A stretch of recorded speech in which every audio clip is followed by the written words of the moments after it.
Vamos a orar. Señor y buen Dios, tú eres el dueño de todo. Soberano Rey, nos rendimos por tu infinita gracia sobre nuestras vidas para adorarte y reverenciarte en este tu día.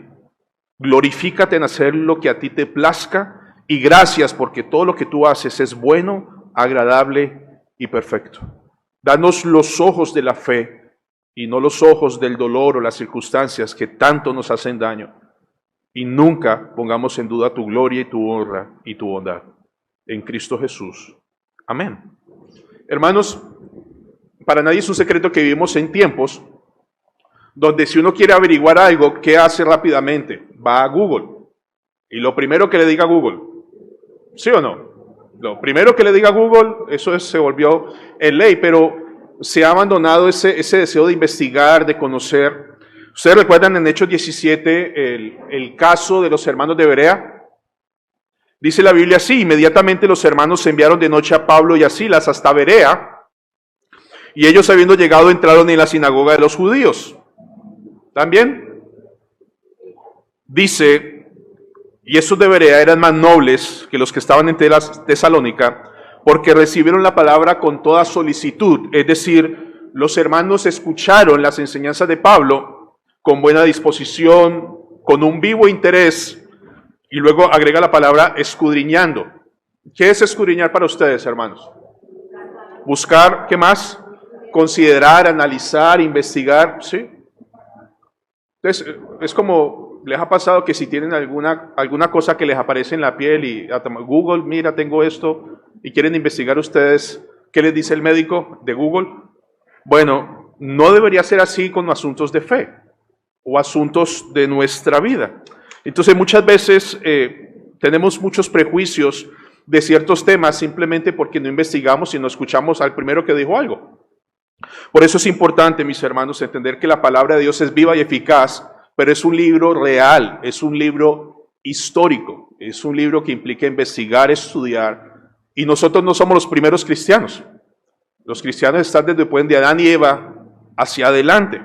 Entonces, hoy Dios mediante veremos la historia que hay detrás de las doctrinas de la gracia. Esencialmente son 5: depravación total o corrupción radical de todo ser humano, elección incondicional, la redención particular o expiación limitada, el llamamiento eficaz o gracia irresistible, y la perseverancia de los santos o la eficacia de Dios en la vida de los santos. Entonces no se preocupen por eso, son 5. Los hermanos que van a estar enseñando las van a estar desarrollando, pero las doctrinas de la gracia no nacieron en 1618. Ahorita les voy a explicar por qué. ¿Dónde nacieron las doctrinas de la gracia? En la Biblia. Están en las Escrituras. Lo que hicieron los hermanos en 1618 fue coordinar de una manera sistemática 5 puntos muy importantes y tienen una razón de ser. Pero mucho antes del 1618, hermanos como San Agustín o los padres de la iglesia ya dominaban y predicaban las doctrinas de la gracia, tal vez no de una manera esquematizada, pero las conocían. ¿De acuerdo? La historia comienza así. En el año 1560 nació un hombre. Se llamaba Jacobo Arminio, de donde viene el término arminianismo. Jacobo Arminio nació en el 1560 y 4 años después murió Juan Calvino. O sea, muchas veces cuando uno ve la historia entre calvinistas y arminianos, se imagina uno a Juan Calvino batallando con... No fue así. Nació Jacobo Arminio y 4 años después murió Juan Calvino. Tal vez, seguramente ni se conocieron. ¿De acuerdo? Entonces, este hombre nació y más o menos para 1582, unos años más adelante, él empezó a ser discipulado por un hombre llamado Teodoro de Beza. Teodoro de Beza fue el que siguió después de Juan Calvino toda la obra en Ginebra. O sea, Teodoro de Beza fue el sucesor de Juan Calvino. Y Teodoro de Beza fue quien discipuló a Arminio. ¿Vamos bien? Entonces, era un reformado, era un calvinista, por así decirlo, conocía bien la doctrina de la gracia, fue discipulado por uno de los mejores maestros y se ordenó. Hermanos, cuando en una iglesia confesional o en una iglesia bíblica histórica, un pastor se ordena, se adhiere a ciertas confesiones de fe o a ciertas creencias. ¿Qué confesiones de fe habían para la época?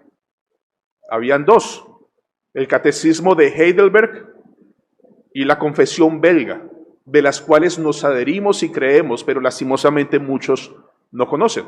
Entonces, cuando Jacobo Arminio hizo el examen de ordenación y se adhirió a estas confesiones, él prometió públicamente honrarlas y defenderlas. El catecismo de Heidelberg y la confesión belga de los Países Bajos. ¿De acuerdo? Entonces empezó este señor a predicar.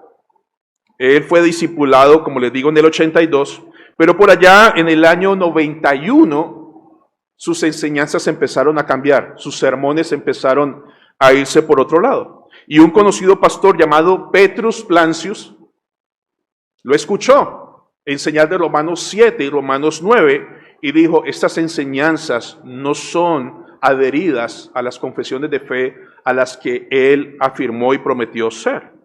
Entonces, Arminio empezó a tener conflictos con la postura reformada, o como se conoce hoy día, calvinista. De hecho, Juan Calvino murió y después fue que llamaron calvinismo, pero él murió sin saber que le iban a poner su nombre a todo un movimiento. Entonces, en esencia, ¿qué decía Calvino? ¿Cómo empezó a lidiar él con la gracia de Dios? Él decía que la decisión de salvación es enteramente del hombre y no de la soberanía de Dios. Él decía así: Dios nos concede a todos, dice él, la suficiente gracia para que vengamos a Cristo en arrepentimiento y fe. Y los que cooperan con esa gracia, aceptando a Cristo por la fe, son salvos. Entonces, digamos que las convicciones de él no era que el hombre estaba muerto en delitos y pecados, sino que el hombre podía ganarse la salvación por sí mismo. Esa fue la enseñanza de Arminio y es lo que se conoce como arminianismo. Estas enseñanzas empezaron a preocupar y empezaron a confrontar a Jacobo Arminio, y él empezó a decir: no es así, yo sigo fiel a la confesión belga, no es así. Y en un momento lo invitaron a dar una conferencia en un lugar llamado la Universidad Holandesa de Leiden. Cuando lo invitaron a Jacobo Arminio a dar la conferencia en un ámbito reformado, todo el mundo empezó a decir: no es el indicado, no es correcto, pero dejen lo que venga para poder examinar sus posturas, porque tenemos ciertas dudas. Él efectivamente rechazó toda conferencia, toda enseñanza pública. Jacobo Arminio la rechazó para no ser expuesto a sus enseñanzas. Muy bien. Luego, eso fue en 1600, estamos 1600, perdón, me voy en orden. ¿Dónde fue empiezo a predicar? Bueno, 1603. En 1608, ahí unos añitos después, Jacobo Arminio sacó una declaración que se llama, y la pueden conseguir y leer como un hecho histórico, la Declaración de los Sentimientos o Declaración de Sentimientos, en donde finalmente reveló sus posturas acerca de sus convicciones ahora de la salvación. Eso fue en 1608, de acuerdo, la hizo pública. Ya todo el mundo la conoce, pero un año después murió. No se alcanzaron a examinar, no se alcanzaron a revisar, y este hombre que levantó esta postura murió. 1608 publica su declaración de sus creencias, un año después muere. Pero resulta que sus enseñanzas no murieron ahí, no se quedaron ahí quietas. Resulta, mis hermanos, que se hicieron públicas sus escritos. Muchos materiales que tenemos hoy día de Spurgeon fue porque alguien se tomó la libertad de imprimir sus sermones. Entonces empezaron a imprimir y a publicar los sermones de Jacobo Arminio. Entonces él murió en el año 1609, pero resulta que en el año 1610 sus estudiantes, sus discípulos, tomaron las enseñanzas de Arminio y la llevaron mucho más allá. O sea, ni siquiera fue Arminio el que trajo el arminianismo, fueron sus discípulos. De hecho, son 42 estudiantes y produjeron un documento. Para ese tiempo el gobierno era muy importante, las iglesias reformadas holandesas, en países como Inglaterra. Entonces, estos 42 estudiantes produjeron un documento. En esos documentos se llamaban protestas y ellos lo subieron y lo presentaron al gobierno holandés para que el gobierno holandés los estudiara, los aprobara y las protegiera. Era el propósito de estos hombres. Ahora, ¿alguien recuerda cómo se llamaron a estos 42 hombres y cómo se conocen todos los discípulos a partir de ahí? Los remostrantes, o ese movimiento se llamó la remostranza. Desde ahí, eso es parte de la historia. Desde ahí, a todos los que siguieron ese modelo de esa protesta, se le llamó los remostrantes, que no eran otra cosa que discípulos de los discípulos de Jacobo Arminio. Ahora, hermanos, en esta protesta, ellos elevaron algunas enseñanzas y algunas no fueron tan traídas a los cabellos. Primero, ellos en este documento dijeron: Dios predestina para la vida eterna a aquellos que creerán en su Hijo Jesús y preservarán en esta fe y obediencia. La posición arminiana de la salvación o de estos discípulos es esta: Dios se fue al futuro y vio que Abeani iba a creer y se regresó al pasado y puso a Abeani. Abeani iba a creer, por tanto lo pongo acá. Así fue que ellos establecieron la predestinación en base a un conocimiento que Dios tuvo de antemano de Abeani en el futuro. Si Dios vino al futuro y vio que Abeani iba a creer, entonces Abeani es salvado ¿por qué? Por sus obras, por sus hechos. Pero resulta que ustedes y yo sabemos que la fe es un don de Dios. Y la única forma de que Abeani tenga fe es porque Dios le dio esa fe. Entonces los remostrantes acordaron que la predestinación funcionaba de esa manera. Dice: Jesús murió por todos los hombres y por cada hombre, por los que ha obtenido para todos ellos, por su muerte en la cruz, la redención y el perdón de todos los pecados.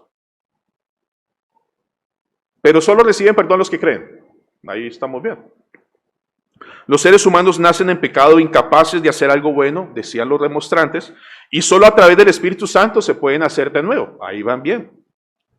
Pero luego dicen: pero una persona puede resistir o rechazar la gracia de Dios. Y ahí es donde se empiezan a contradecir.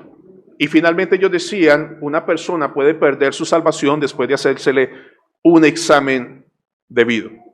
Entonces los remostrantes, no Jacobo Arminio, los remostrantes fueron sus discípulos que hicieron mucho más allá de lo que Jacobo había pensado. Si ustedes leen algunos materiales de Jacobo Arminio, hay cosas muy buenas de leer, pero lastimosamente como que tenemos un concepto equivocado. No digo que no se equivocó él, pero hay cosas buenas que tiene. Fueron sus discípulos los que denigraron sus enseñanzas y le hicieron mucho peor. ¿De acuerdo? Todo esto pasó en el año 1610. ¿De acuerdo? Entonces se elevan, lo pone el gobierno holandés, se hacen públicas sus enseñanzas, empieza todo un proceso de escarnio, de investigación. Los pastores holandeses están preocupados. ¿Cómo es que estos hombres cambian la doctrina? No están en contra, están en contra de la confesión belga y el catecismo de Heidelberg. Entonces inicia un proceso de ¿qué hacemos? Eso fue en 1610. Entonces en 1610 empezó un proceso de pastores holandeses al gobierno para que hicieran algo.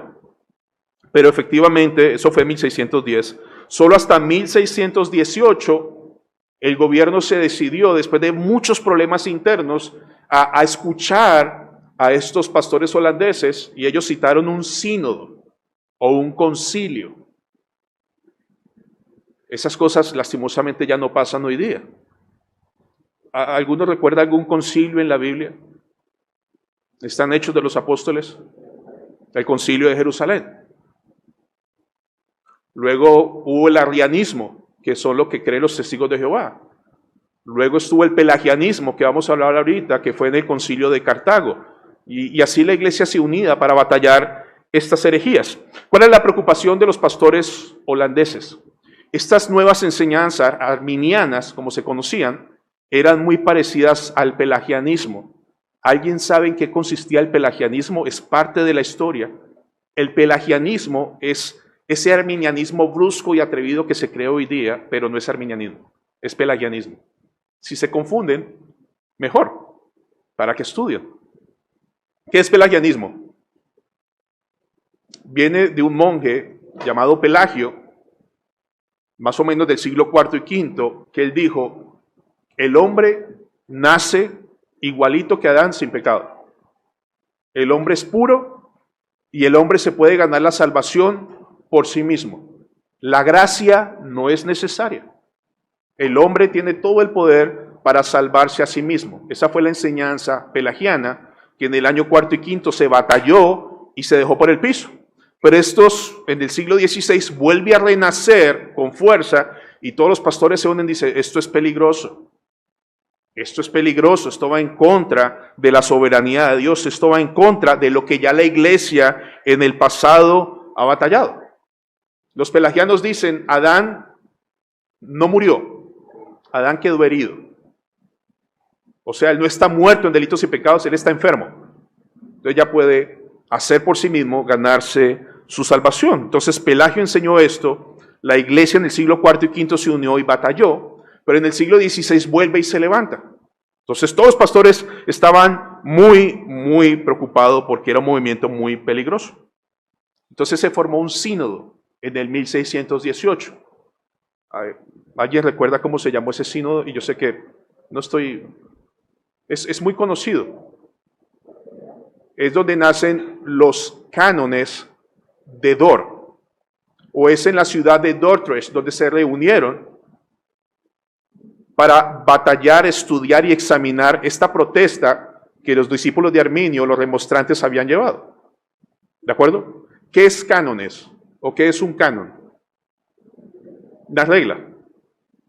Son reglas de fe y conducta que se establecieron para la iglesia reformada holandesa.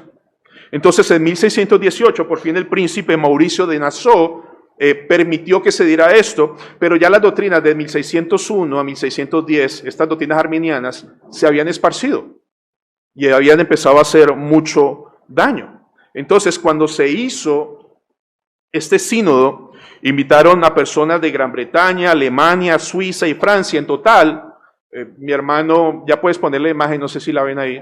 Esa es la imagen, la reunión. Son 84 delegados holandeses, 18 comisionados seculares, 27 delegados de Alemania, Suiza, de Inglaterra y de Escocia. Entonces se reunieron todos esos pastores invitados a examinar las doctrinas de los remonstrantes.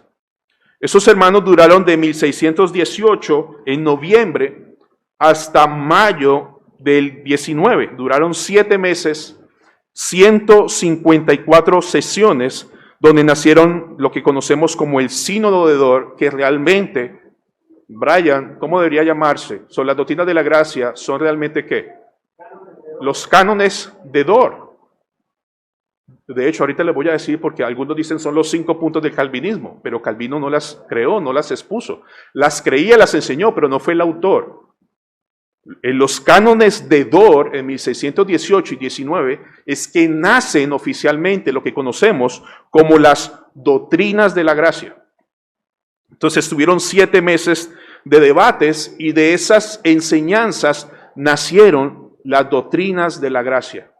Los cánones de Dort están gratuitos en internet y son las enseñanzas más digeribles, nobles y tiernas que la historia de la Reforma ha creado, pero que ha sido olvidada.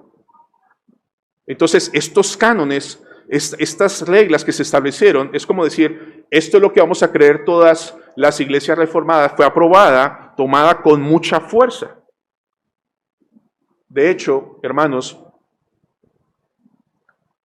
los cánones de Dort se agregaron a la confesión belga y al catecismo de Heidelberg. Estos 3 documentos se conocen en la historia y aún en la iglesia reformada como las 3 formas de unidad.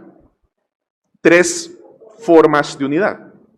Esto lo caracteriza a las iglesias presbiterianas reformadas de la parte de los Países Bajos, de Holanda, de las cuales nosotros como iglesia presbiteriana nos adherimos. Podemos enseñar el catecismo de Heidelberg, la confesión belga y los cánones de Dort sin problema alguno. Solo que la iglesia histórica nuestra viene de parte de Inglaterra, donde viene la confesión de fe de Westminster. Entonces las iglesias adoptan estos 4 estándares y son las iglesias que se reconocen como iglesias reformadas. ¿Vamos bien?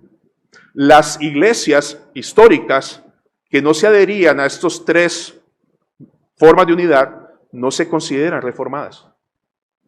Hermanos, estos documentos son históricos, son reales, son de pastores que batallaron. No es la Biblia, están basadas y fundamentadas en las Escrituras, pero son documentos demasiado valiosos para no tenerlos presentes. Busquen los cánones de Dort y deleítese. Van a encontrar consuelo aquellos quienes sus hijos han muerto en la infancia. Hay todo un artículo que habla de estas cosas y ofrece un gran consuelo. Eso fue en 1618. ¿En qué momento fue la Confesión de Fe de Westminster? ¿1600 qué? Teólogos. Bueno, historios. ¿Historios o no? No. ¿Historiadores? 1643. Entonces, todas estas confesiones fueron el fundamento a lo que conocemos con la Confesión de Fe de Westminster. Cada vez que usted se acerca a una iglesia confesional y uno dice Confesión de Fe de Westminster, Catecismo de Heidelberg, eso suena por allá a la edad medieval. Pero son documentos históricos, valiosos, de mucha edificación y de mucho valor. De ahí vienen las doctrinas de la gracia.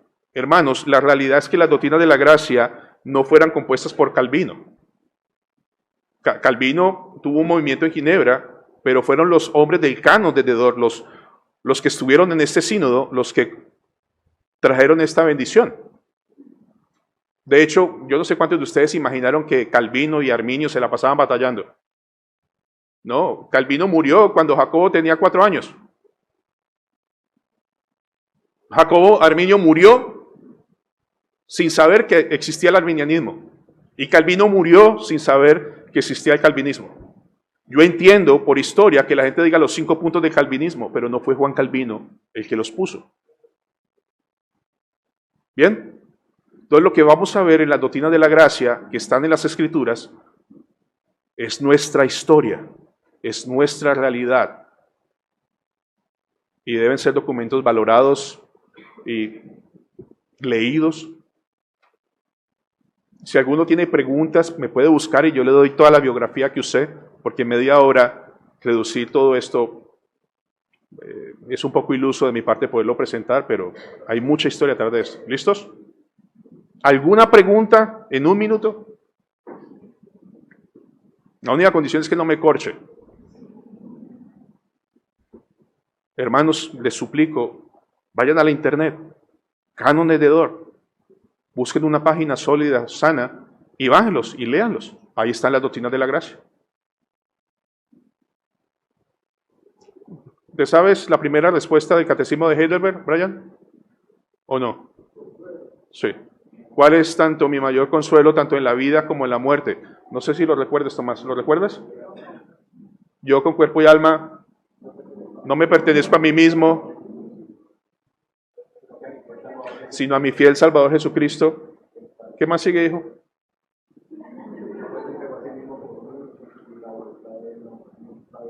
El Catecismo de Heidelberg, una vez que terminemos las doctrinas de la gracia, las vamos a estudiar. Vamos a orar. Señor y buen Dios, Señor, te damos gracias por hermanos fieles del pasado que siguen siendo hombres, pero usados por el Santo Espíritu para tener un celo vivo, Señor, por defender, por cuidar y por preservar la pureza de la doctrina y la pureza de la iglesia. Vivimos en tiempos, Señor, donde ya nadie quiere estudiar, donde es más fácil buscar en Google lo primero que aparezca, donde lo que nos suene raro es más fácil despreciar que investigar. Y de nuevo, Señor, las iglesias reformadas no nacieron de la noche a la mañana. Te doy gracias, mi Dios y mi Rey, porque la iglesia te pertenece. La has cuidado a través de la historia. Has levantado hombres con celo para batallar muchas herejías. Pero esas cosas hoy día como que ya no tienen importancia. Cada día se levantan más y más herejías que confunden a las personas. Y confunden a las personas en tiempo donde hay mucha pereza espiritual. Ayúdanos, Señor, a valorar la historia, a usarla como una herramienta de bendición para nuestras vidas. Y te doy gracias, Señor, por esos hermanos, por esos que se reunieron, estudiaron, elaborando las diferentes confesiones, Señor, que nos ayudan a entender mucho más lo que tu preciosa, suficiente e inerrante palabra dice. De nuevo, Señor, nadie está levantando estas confesiones por encima de la Biblia. Si así fuera, sería un absoluto y horrendo pecado. Estas confesiones están sujetas a la palabra de Dios y son dignas de ser examinadas, revisadas y evaluadas, lo cual no es así con la bendita palabra de Dios. Ayúdanos, Señor, a honrar, Padre, lo que muchos hermanos en el pasado han hecho. Tal vez nosotros valoramos quién hizo la televisión y no nos importa cómo funciona, solo que aparezca la imagen. Pero hay muchas cosas que son nuestras del pasado que siguen siendo muy valiosas. Guárdanos y protégenos. Si hay algún hermano con alguna duda, Señor, permite que la pueda buscar, que la pueda investigar, que pueda venir a los hermanos o a los ancianos y con gusto responderemos. Guárdanos y protégenos, Señor, de nosotros mismos y permítenos ser precavidos y seguir el buen ejemplo de los hermanos de Berea en escuchar atentamente y escudriñar. Que cada persona que se pare en este púlpito a enseñar tenga la plena seguridad que los hermanos tienen la libertad en Cristo de examinar y escudriñar y evaluar. Porque la iglesia es tuya y no de los pastores o predicadores. En el nombre de Cristo Jesús. Amén.